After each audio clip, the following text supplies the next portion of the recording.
بعض لوگوں کو یہ ایکسپیرینس ہوا ہوگا کہ ان کی ڈیلی لائف میں بہت سارے ان کے کام ہو رہا ہے ایک دم سے لاسٹ مومنٹ پہ بگڑ جاتا ہے.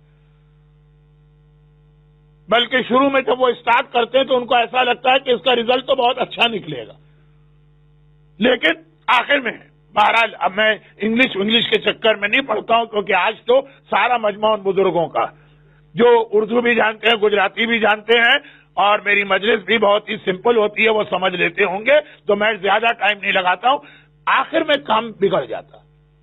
یہ ہر چیز کے بارے میں ہو سکتا. بزنس چل رہا ہے ٹھیک ہے, ایک دم سے خراب ہو گیا. یہ اولاد کے بارے میں بھی ہوتا ہے. اس سے لوگ کمپلین کرتے ہیں, مولانا ہمارا بچہ تو اتنا اچھا تھا کہ ہر نماز کے بعد پہلے دعائیں پڑھتا تھا, اور مسجد کے اندر بھی وہ دعائیں پڑھتا تھا, اور وہ اذان بھی دیا کرتا تھا, اور وہ نوحے بھی پڑھا کرتا تھا, بگڑ گئے. ٹھیک ٹھاک صحیح کام چل رہا ہے, بگڑ گئے. یہ شادیوں کے لیے بھی ہوتا ہے. لوگ کہتے ہیں مولانا ہماری بیٹی ہے یا بہن ہے یا کوئی رشتہ دار ہے, رشتے آتے بھی ہیں, اچھے اچھے رشتے آتے بھی ہیں, بات آگے بھی بڑھتی ہے, اور آخری وقت میں لگتا ہے پتہ نہیں کیا ہوا. یہ مثلا یہاں کے ماحول کے اعتبار سے امیگریشن کے لیے بھی ہو سکتا کہ یہاں آئے ہوئے ہیں, کیس چل رہا ہے, معلوم ہوا بہت ٹھیک ٹھاک چل رہا ہے, آخر وقت میں پتہ نہیں کیا خرابی ہو گئی. تو اب یہ جو ایک جملہ میں نے کہا کہ زندگی کے جو آپ کے عام کام ہیں, جس میں صحت بھی ہے, جس میں اولاد بھی ہے, جس میں شادی بھی ہے, جس میں بزنس بھی ہے, جس میں جاب کے انٹرویو بھی ہیں, جس میں امیگریشن کا اور ویزے کا بھی مسئلہ ہے, جتنے آخر میں جا کے خراب ہو جاتے ہیں. بلکہ امیگریشن کے حوالے سے میں 1 منٹ رکا تھا, کیونکہ مجھے ایک اور ملک کا واقعہ یاد آ گیا, لیکن بہرحال ان صاحب نے بھی کہا تھا کہ مولانا پڑھیے گا نہیں, جہاں کا امیگریشن یو کے امیگریشن سے بھی زیادہ اہم مانا جاتا.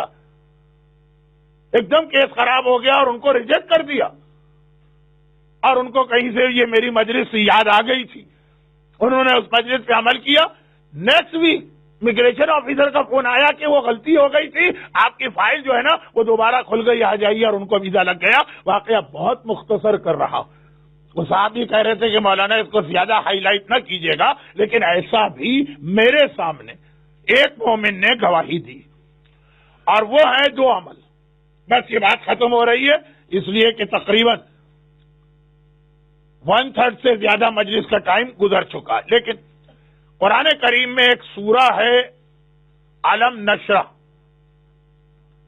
بہت زیادہ یہ اس اعتبار سے اہم سورہ ہے کہ اس کے اپنے میسیجز بھی بہت اہم. وَرَفَعْنَا لَكَ ذِكْرَكَ, خدا کا وعدہ ہے کہ اے رسول ہم نے تمہارا ذکر بلند کیا.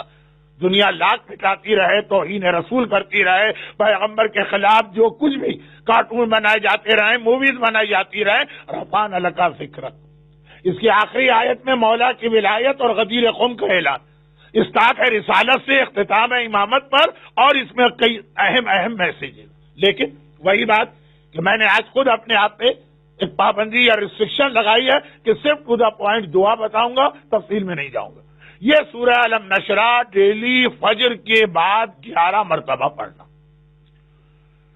اور اس کے درمیان ایک میسج بھی ہے, فَإِنَّ مَعَ الْعُسْرِ يُسْرًا إِنَّ مَعَ الْعُسْرِ يُسْرًا. یعنی اتنا اہم میسج ہے کہ اللہ نے ایک ہی آیت کو 2 بار دوہرا دیا. جب کوئی بات وہیں پہ ریپیٹ کی جائے, وہیں پہ.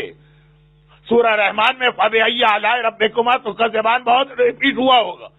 2 آیتیں برابر بیک ٹو بیک نہیں ہیں. پہلے ہی آیت آئی, پھر اللہ نے کوئی نعمت بتائی, پھر ریپیٹ کی, پھر کوئی نعمت, پھر ریپیٹ. حل من مدکر سورہ قمر میں جو ہے کہ قرآن ہم نے آسان نازل کیا ہے, کوئی قرآن سے ٹیچنگ حاصل کرنے والا, وہ بھی آیت ریپیٹ ہے, لیکن بیک ٹو بیک نہیں. بہت کم آیتیں ایسی ہیں, شاید کوئی بھی نہ ہو, ایک جگہ اور ایک ہی. فَإِنَّ مَعَ الْعُسْرِ يُسْرًا إِنَّ مَعَ الْعُسْرِ يُسْرًا. دیکھو ہر مشکل کے بعد آسانی ہے. اللہ تمہارے لیے شروع میں بہت مشکل لگے گا, آسانی ہوگی. تو اب جو کام خراب ہو گیا, ایک دم سے معلوم ہوا آپ پریشان ہو گئے, خدا نے ایک بشارت دی. لیکن یہ تو میں پھر سورہ علم نشرح کی تفسیر میں چلا گیا.